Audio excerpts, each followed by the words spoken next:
ಪರವಾಗಿಲ್ಲ ಹನುಮಂತು. ಮನೆ ದೊಡ್ಡದಾಗಿಲ್ಲ ಅಂದರೆ ಏನಂತೆ, ನಿನ್ನ ಮನಸ್ಸು ತುಂಬ ದೊಡ್ಡದು, ನನಗೆ ಗೊತ್ತು. ನೀನು ಮನಸ್ಸು ಮಾಡಬೇಕಷ್ಟೇ. ನೋಡು, ಇವತ್ತಿನ ಮಟ್ಟಿಗೆ ಇವರಿಬ್ಬರು ಅರಸನಕೋಟೆಗೆ ಸಂಬಂಧಪಟ್ಟವರು ಅನ್ನೋದನ್ನು ಮರೆತು ಬಿಡು. ಮಗಳು ಅಳಿಯ ಬಂದಿದ್ದಾರೆ ಅಂತ ಅನ್ಕೋ ಅಷ್ಟೇ. ಪ್ಲೀಸ್.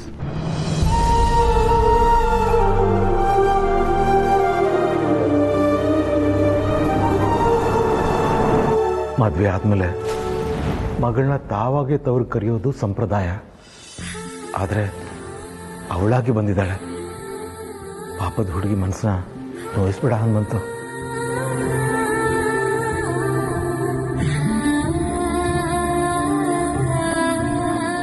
ಜನ್ನಿ, ಹೊಡೋಣ. ಮಾವ, ಪ್ರೀತು ಬರ್ತೀನಿ ಅಂತ ಹೇಳಿದಾನೆ. ನಾನು ಅವನ ಜೊತೆ ಆಮೇಲೆ ಬರ್ತೀನಿ. ಸರಿನಮ್ಮ, ಬರ್ಲಿನಮ್ಮ ನಾನು ಹಿರಿ ಸೊಸೆ.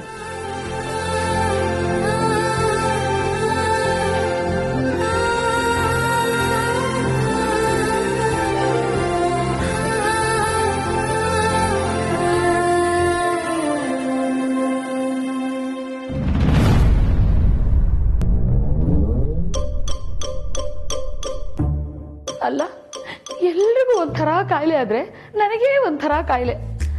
ಫ್ರೆಂಡ್ಸ್, ಮತ್ತೆ ನನಗೆ ಸಿಂಡ್ರಲ್ಲ ಇದೆ ಅಂತ ಅನ್ಕೋಬೇಡಿ. ಅದೇನಂದ್ರೆ ಎಲ್ಲ ಸತ್ಯನೂ ನನಗೆ ಮುಂಚೆನೆ ಗೊತ್ತಾಗ್ಬಿಡುತ್ತೆ. ಅದನ್ನ ಹೇಳಿದ್ರೆ ಮಾತ್ರ ಯಾರೂ ನಂಬಲ್ಲ. ಇದ್ರ ಬಗ್ಗೆ ತಲೆ ಕೆಡಿಸ್ಕೊಂಡು ನನ್ನ ತಲೆ ಎಲ್ಲ ರೇಷ್ಮೆ ಹುಳದ ಗೂಡಾಗ್ಬಿಟ್ಟಿದೆ. ಒಂದಲ್ಲ ಒಂದಿನ ರಾಮನಗರದಲ್ಲಿ ರೇಷ್ಮೆ ಗೂಡನ್ನ ಮಾರ್ತಾರಲ್ಲ, ಹಾಗೆ ನನ್ನ ತಲೆನ ಒಂದಿನ ಎಲ್ಲಿ ಮಾರ್ಬೇಕಾಗುತ್ತೋ ಅಂತ ಭಯ ಆಗ್ತಿದೆ. ಅಲ್ಲ ಫ್ರೆಂಡ್ಸ್, ಆ ಕೆಲಸದವಳು ಈ ಮನೆ ಸೊಸೆ ಆಗ್ಬಾರ್ದು ಅಂತ ನಾನು ಎಷ್ಟೆಲ್ಲ ಪ್ರಯತ್ನ ಪಟ್ಟೆ. ಎಲ್ಲ ಟುಸ್ ಪಟಾಕಿ ಆಗೋಯ್ತು. ಆದ್ರೆ ಅಕ್ಕ ಅವಳನ್ನ ಯಾವುದೇ ಕಾರಣಕ್ಕೂ ಸೊಸೆ ಅಂತ ಒಪ್ಕೊಳ್ಳಲ್ಲ, ಒಪ್ಕೋಬಾರ್ದು. ಈಗ ಅವ್ರು ಯಾವ ನಿರ್ಧಾರನ ತಗೊಂಡಿದ್ದಾರೋ ಅದೇ ನಿರ್ಧಾರದ ಮೇಲೆ ಅಚಲವಾಗಿರ್ಬೇಕು. ಅದು ಅವ್ರ ಮನಸ್ಸಲ್ಲಿ ಉಳಿಬೇಕು. ಇದಕ್ಕೆ ಅಡ್ಡ ಆಗಿರೋದು ಅಂದ್ರೆ ನಮ್ ಭಾವ. ಅವ್ರ ಹಾರ್ಟ್ ಪ್ರಾಬ್ಲಮ್ನ ಮುಂದೆ ಇಟ್ಕೊಂಡು ಅಕ್ಕನ್ನು ಪಾರ್ವತಿನೂ ಒಂದು ಮಾಡಿಬಿಟ್ರೆ ಈ ಮನೆಯಲ್ಲಿ ನನಗೆ ಮಾನ ಮರ್ಯಾದೆ ಗೌರವ ಏನೂ ಇರಲ್ಲ. ಚಪ್ಪಲಿ ಬಿಡೋ ಜಾಗದಲ್ಲಿ ಬಿಟ್ಬಿಡ್ತಾರೆ. ಹಾಗಾಗ್ಬಾರ್ದು ಅಂದ್ರೆ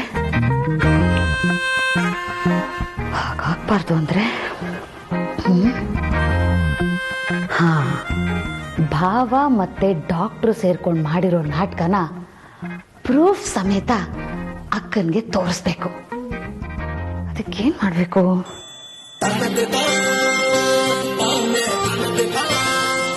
ಹಾ, ಈ ಸೂಪರ್ 5G ನನ್ನ ತಲೆಗೆ ಒಂದು ಸೂಪರ್ ಆಗಿರೋ ಐಡಿಯಾ ಹೊಳೆದಿದೆ. ಐಡಿಯಾ ಏನು ಅಂತ ಕೇಳ್ತಾ ಇದ್ದೀರಾ? ಟಿನಿಂಗ ಮಿನಿಂಗ ಟಿಚ್ ಕ್ಯಾವ್, ಫಾಲೋ ಮೀ.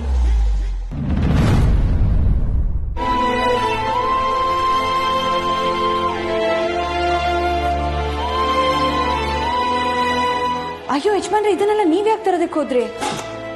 ಪಾರು, ನಮ್ಮ ಅವನ ಮನೆ ಅಲ್ವಾ, ಇನ್ನು ನಾನ್ ಮಾಡ್ತಾ ಇನ್ಯಾರು ಮಾಡ್ತಾರೆ?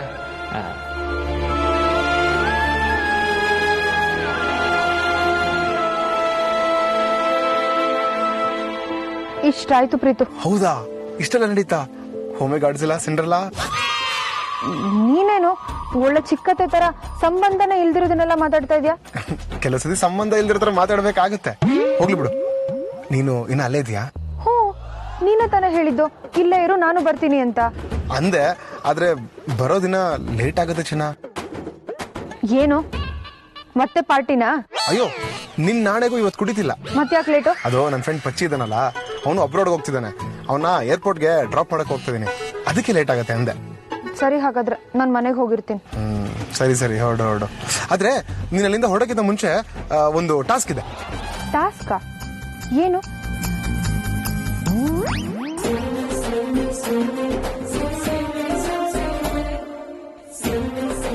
ಸರಿನಾ? ಒಳ್ಳೆ ಐಡಿಯಾ ಪ್ರೀತು, ಹಾಗೆ ಮಾಡ್ತೀನಿ.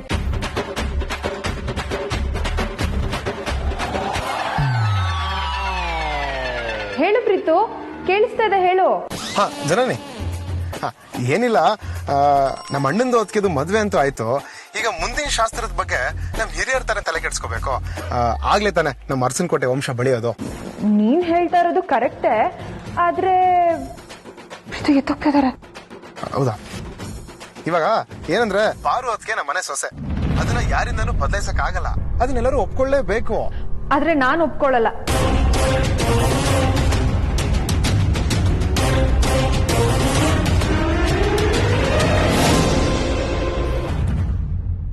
ನಮ್ಮ ಮದ್ವೆ ವಿಷಯದಲ್ಲಿ ಅಪ್ಪನ್ನ ಧಿಕ್ಕರಿಸಿ ಬಂದಾಗ್ಲೇ ನನಗೆ ಹೆತ್ತೋರ್ ನೋವು ಏನು ಅಂತ ಅರ್ಥ ಆಯ್ತು. ಮದ್ವೆ ಮುಂಚೆ ನಮಗೆ ನಮ್ ಪ್ರೀತಿ ಮಾತ್ರ ದೊಡ್ಡದಾಗಿ ಕಾಣಿಸುತ್ತೆ, ನಾವು ನಮ್ ದೃಷ್ಟಿಯಿಂದ ಮಾತ್ರ ಯೋಚನೆ ಮಾಡ್ತೀವಿ. ಆದ್ರೆ ಹೆತ್ತೋರು ಇಡೀ ಪ್ರಪಂಚದ ದೃಷ್ಟಿಯಿಂದ, ಸಮಾಜದ ದೃಷ್ಟಿಯಿಂದ ನೋಡ್ತಾರೆ. ಈಗ ನಾವು ನಮ್ ಇಷ್ಟದ ಪ್ರಕಾರ ಮದ್ವೆ ಆಗಿದೀವಿ, ಅದನ್ನ ನೀವು ಒಪ್ಕೊಳ್ಳೇಬೇಕು ಅನ್ನೋದು ಯಾವ ನ್ಯಾಯ ಪ್ರೀತು? ಅದಕ್ಕೂ ಮೀರಿ ಹೆತ್ತೋರು ಅದನ್ನ ಒಪ್ಕೊಂಡ್ರೆ ಅದು ಅವ್ರ ದೊಡ್ಡತನ. ಈಗ ನಮ್ ತಂದೆ ನಮ್ ಪ್ರೀತಿ ಮದ್ವೆನ ಒಪ್ಪಿ ನಮ್ ಜೊತೆಯಾಗಿ ನಿಂತಿದಾರಲ್ಲ, ಹಾಗೆ.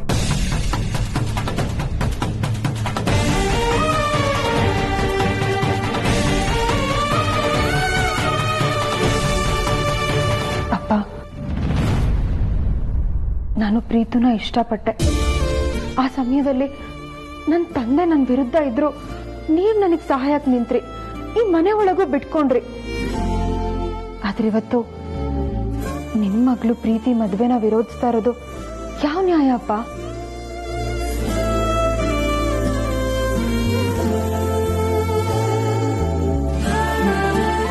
ಪಾರ್ವತಿಯವರು ನನಗಿಂತ ಒಳ್ಳೆ ಮಗಳು ಅಪ್ಪ. ನಾನು ಪ್ರೀತುನ ಯಾವತ್ತೂ ಬಿಟ್ಕೊಡ್ಲಿಲ್ಲ, ಬದ್ಲಿಗೆ ಅವನ್ನ ತುಂಬಾ ಇಷ್ಟಪಟ್ಟೆ. ಪಾರ್ವತಿಯವರು, ಭಾವ, ಕೊನೆಗೆ ಅತ್ತೆ ಮಾವನು ನನ್ನ ಸಹಾಯಕ್ಕೆ ನಿಂತ್ರು, ಮದ್ವೆನೂ ಆಯ್ತು. ಈಗ ಸುಖವಾಗಿ ಸಂಸಾರ ಮಾಡ್ತಾ ಇದ್ದೀನಿ.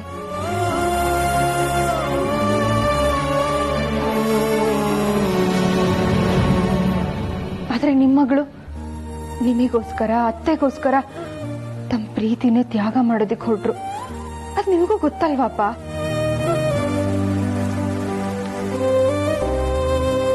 ಆದ್ರೆ ದೇವ್ರ ದಯೆಯಿಂದ ಕೊನೆ ಗಳಿಗೆಯಲ್ಲಿ ಆದಿಭಾವಂಗೆ ಪಾರ್ವತಿಯವ್ರ ಜೊತೆನೆ ಮದ್ವೆ ಆಗೋ ಹಾಗಾಯ್ತು. ಈಗ ನೀವೇ ಯೋಚನೆ ಮಾಡಿ ನೋಡಿ, ಭಾವಂಗೆ ಯಾಮಿನಿಯವ್ರ ಜೊತೆ ಬರೀ ಮದ್ವೆ ಮಾತ್ರ ಫಿಕ್ಸ್ ಆಗಿತ್ತು ಅಷ್ಟೇ, ಆದ್ರೆ ಪ್ರತಿಯೊಂದು ಶಾಸ್ತ್ರನೂ ಪಾರ್ವತಿಯವ್ರ ಜೊತೆನೆ ಆಗಿದ್ದಲ್ವಾ?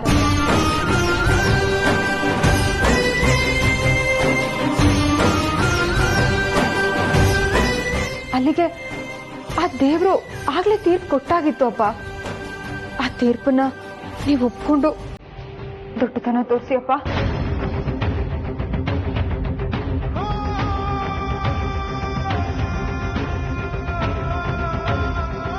ನಿನಗೆ ನನ್ನ ಮನಸ್ಸಿನೊಳಗಿನ ಹೋರಾಟ ಅರ್ಥ ಆಗಲ್ಲ ಬಿಡಮ್ಮ.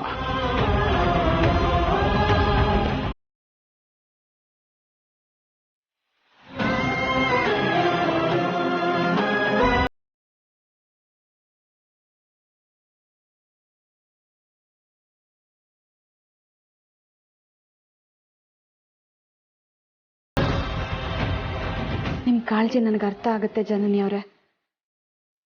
ಆದ್ರೆ ಅಪ್ಪನ ಮನ್ಸಿಗಾಗಿರೋ ನೋವಿಗೆ ನಾವು ಬೆಲೆ ಕೊಡ್ಬೇಕಲ್ವಾ? ಎಲ್ಲ ಸರಿಯಾಗೋದಕ್ಕೆ ಸ್ವಲ್ಪ ಸಮಯ ಹಿಡಿಯುತ್ತೆ.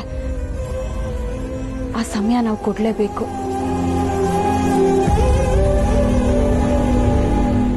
ಗಣಿ, ಹೋಗು, ಅಪ್ಪನ ಊಟಕ್ಕೆ ಕರ್ಕೊಂಡ್ ಬಾ.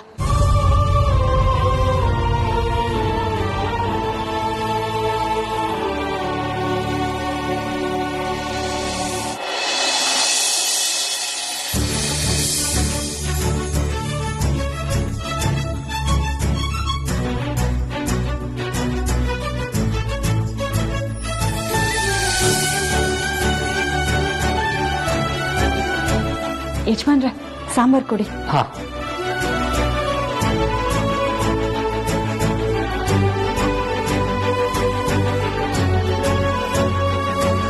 ಅಪ್ಪ, ಊಟ ಮಾಡು. ಊಟ ಮಾಡಿ. ಬಾಬಾ, ನೀವು ಕುತ್ಕೊಳ್ಳಿ, ಎಲ್ರೂ ಒಟ್ಟಿಗೆ ಊಟ ಮಾಡೋಣ. ಇಲ್ಲಮ್ಮ ಜರ್ನಿ, ಇವತ್ತು ನೀವೆಲ್ಲ ನಮ್ಗೆ ಅತಿಥಿಗಳು. ಮೊದಲು ನೀವು ಊಟ ಮಾಡಿ, ಆಮೇಲೆ ನಾವು ಮಾಡ್ತೀವಿ. ಅಪ್ಪ ಊಟ ಮಾಡಪ್ಪ.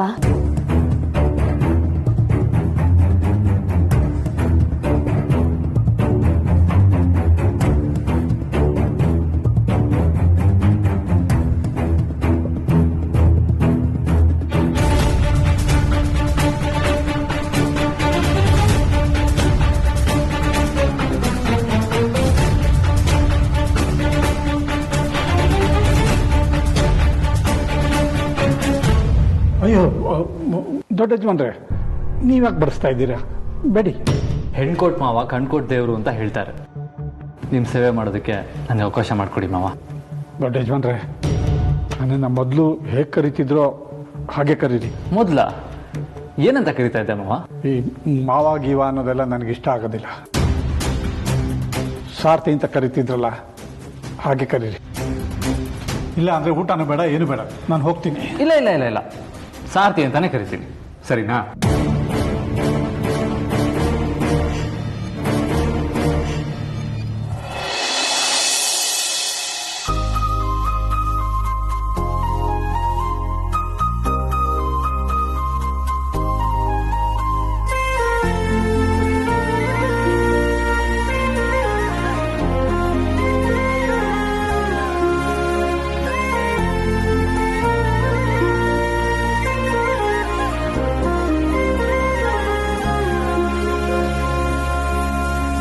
ಊಟ ಮಾಡಿಮ್ಮ.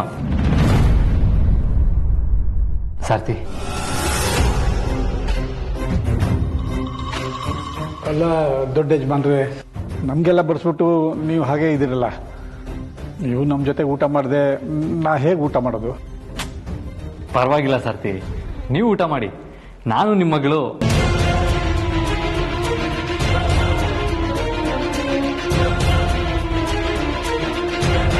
ನನ್ನ ಹೆಂಡತಿ, ಆಮೇಲೆ ಊಟ ಮಾಡ್ತೀವಿ.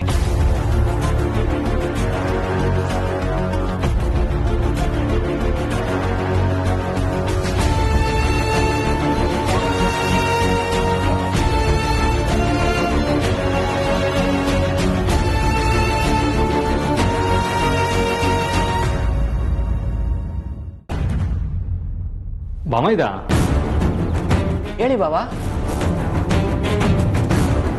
ಹೇಳಿ ದೊಡ್ಡ ಯಜಮಾನ್ರೆ. ನಿಮ್ಮ ಅಕ್ಕ ಅಲ್ಲಲ್ಲ, ನನ್ನ ಹೆಂಡತಿ ಮಾಡಿರೋ ಅಡುಗೆ ಹೇಗಿದೆಯೋ? ಅಕ್ಕ ಮಾಡಿರೋ ಅಡ್ಗೆನ? ಅಲ್ಲಲ್ಲ, ನಿಮ್ಮ ಹೆಂಡತಿ ಮಾಡಿರೋ ಅಡ್ಗೆನ? ಅದೇ ರುಚಿ, ಅದೇ ಘಮ, ಅದೇ ಪರಿಮಳ. ಆಡು ಹಳೇದಾದ್ರು ಬಾವು ಹೊಸದಲ್ವಾ? ಅಬ್ಬಬ್ಬಬ್ಬಾ, ಎಂಥ ಮಾತು ಹೇಳ್ದೆ ಗಣಿ. ಅಕ್ಕ, ಅವಾಗವಾಗ ನೀನ್ ಇಲ್ಲಿ ಬರ್ತಿರೋ, ಬೇಕಿದ್ರೆ ನಿಮ್ ಯಜಮಾನ್ರ ಹತ್ರ ನಾನ್ ಪರ್ಮಿಷನ್ ಕೇಳ್ತೀನಿ. ಯಾಕಪ್ಪ? ನಮ್ಮ ಅಪ್ಪ ಮಾಡಿರೋ ಅಡ್ಗೆ ತಿಂದು ತಿಂದು ಹೇಗ್ ಸ್ವರ್ಗೋಗಿದೀನಿ ನೋಡಿ. ಅದಕ್ಕೆ ಅಕ್ಕ ಮಾಡೋ ಅಡ್ಗೆ ತಿಂದು ಗುಂಡ್ಕಲ್ ತರ ಆಗೋಣ ಅಂತ. ಮನೇಲಿ ನಗಕ್ಕೂ ಸ್ವಾತಂತ್ರ್ಯ ಇಲ್ವಲ್ಲಪ್ಪ.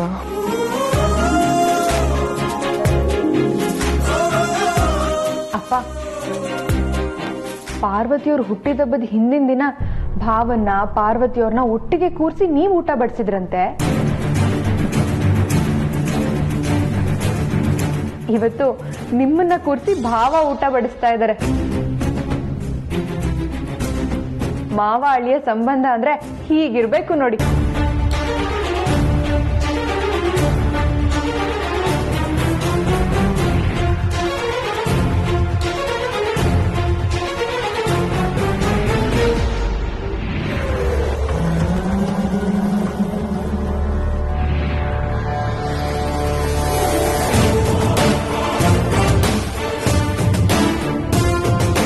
ಅಯ್ಯೋ, ಯಾಕೆ ಸರ್ತಿ? ಏನಿಲ್ಲ ದೊಡ್ಡ ಯಜಮಾನ್ರೆ, ಹೊಟ್ಟೆ ತುಂಬೋಯ್ತು. ಕ್ಷಮಿಸಿ ಪಾರ್ವತಿಯವರೇ, ನನ್ನ ಮಾತಿಂದ ಅಪ್ಪ ಬೇಜಾರು ಮಾಡ್ಕೊಂಡು ಊಟ ಮಾಡದೇ ಇರೋ ಥರ ಆಯ್ತು. ಅಯ್ಯೋ, ನೀವೇನೋ ತಪ್ಪು ಮಾತಾಡ್ಲಿಲ್ಲ. ನಾವು ಅಪ್ಪನ ಮನ್ಸು ಹೇಗೆ ಅಂತ ನನಗೆ ಚೆನ್ನಾಗಿ ಗೊತ್ತು. ಅವರು ಮಗು ತರ. ಇವಾಗ ಹೀಗಿರ್ತಾರೆ, ಇನ್ ಸ್ವಲ್ಪ ಹೊತ್ತಾದ್ಮೇಲೆ ಸರಿ ಹೋಗ್ತಾರೆ. ನೀವೇನು ತಲೆ ಕೆಡ್ಸ್ಕೊಬೇಡಿ, ಆರಾಮಾಗಿ ಊಟ ಮಾಡಿ.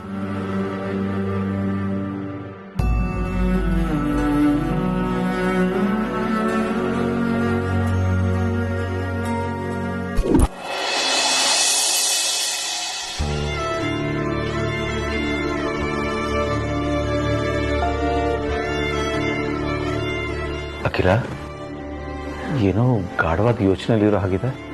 ಏನಿಲ್ಲ ರಘು. ಆದಿತ್ಯ ಪಾರ್ವತಿ ನಾಳೆ ಬರ್ತಾರಂತೆ. ಅಖಿಲ, ನಾನು ಅವರಿಬ್ರ ಜೊತೆ ಹೋಗಿದ್ದಕ್ಕೆ ನಿನಗೇನು ಬೇಜಾರಿಲ್ಲ ತಾನೆ? ಅವರಿಬ್ರು ಈಗ ತಾನೇ ಮದುವೆ ಆಗಿರೋರು. ಅದಕ್ಕೆ ಅವರಿಬ್ಬರನ್ನೇ ಕಳಿಸೋದು ಸರಿ ಅಲ್ಲ ಅನಿಸ್ತು. ಅದಕ್ಕೆ ನಾನು ಜೊತೆಯಲ್ಲಿ ಹೋದೆ. ಅಷ್ಟಕ್ಕೂ ನಿನ್ನ ಪರ್ಮಿಷನ್ ತಗೊಂಡೆ ತಾನೇ ಹೋಗಿರೋದು. ಈ ವಿಚಾರದಲ್ಲಿ ಅದ್ರ ಬಗ್ಗೆ ನಿನ್ಗೇನು ಬೇಜಾರಿಲ್ಲ ಅಂತ ಅನ್ಕೋತೀನಿ. ನಾನು ಅದ್ರ ಬಗ್ಗೆ ಏನು ಕೇಳಲೇ ಇಲ್ವಲ್ಲ. ನಿಜ. ಆದರೆ ನೀನು ಯಾಕೋ ತುಂಬಾ ಗಂಭೀರವಾಗಿದೆಯಲ್ಲ, ಅದಕ್ಕೆ ಕೇಳಿದೆ. ಏನಿಲ್ಲ, ಬನ್ನಿ ಊಟ ಮಾಡಿ. ನೀವು ಮಾತ್ರೆ ತಗೋಬೇಕು. ನೀನು ಊಟ ಮಾಡ್ತೀಯಾ? ನಿಮ್ಮನ್ ಬಿಟ್ಟು ಯಾವತ್ತಾದ್ರೂ ಊಟ ಮಾಡಿದೀನಾ? ಇಲ್ಲ.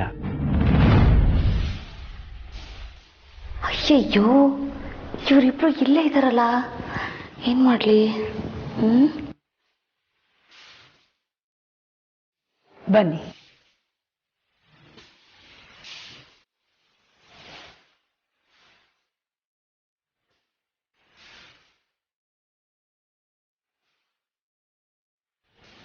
ಎಲ್ಲಿಟ್ರು? ನನಗೆ ಬೇಕಾಗಿರೋದೇ ಸಿಗ್ತಾ ಇಲ್ವಲ್ಲ.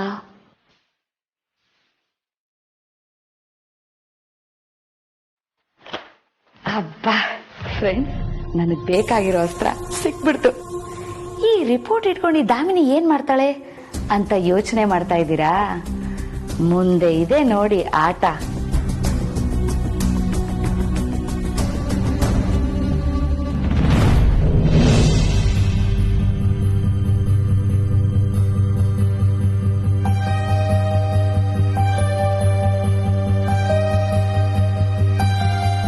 ನನ್ಗೊಂದು ಪತ್ರ ಬರ್ಕೊಡಿ.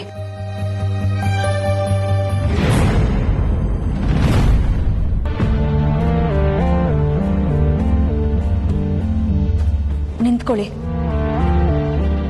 ನಾನ್ ನಿಮ್ ಮಗಳಾಗಿ ಹೇಳ್ತಾ ಇಲ್ಲ, ನಿಮ್ ಯಜಮಾನ್ರು ಹೆಂಡತಿಯಾಗಿ ಹೇಳ್ತಾ ಇದ್ದೀನಿ. ನಾನು ಹೇಳ್ದ ಹಾಗೆ ಪತ್ರ ಬರ್ಕೊಡಿ.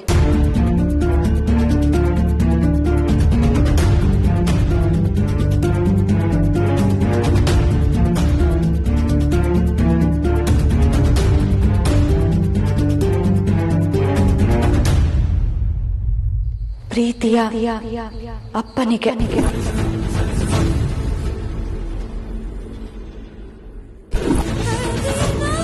ಪತ್ರದಲ್ಲಿ ಬರಿಬೇಕಾಗಿರೋದನ್ನ ಹೇಳ್ತಿರೋದು.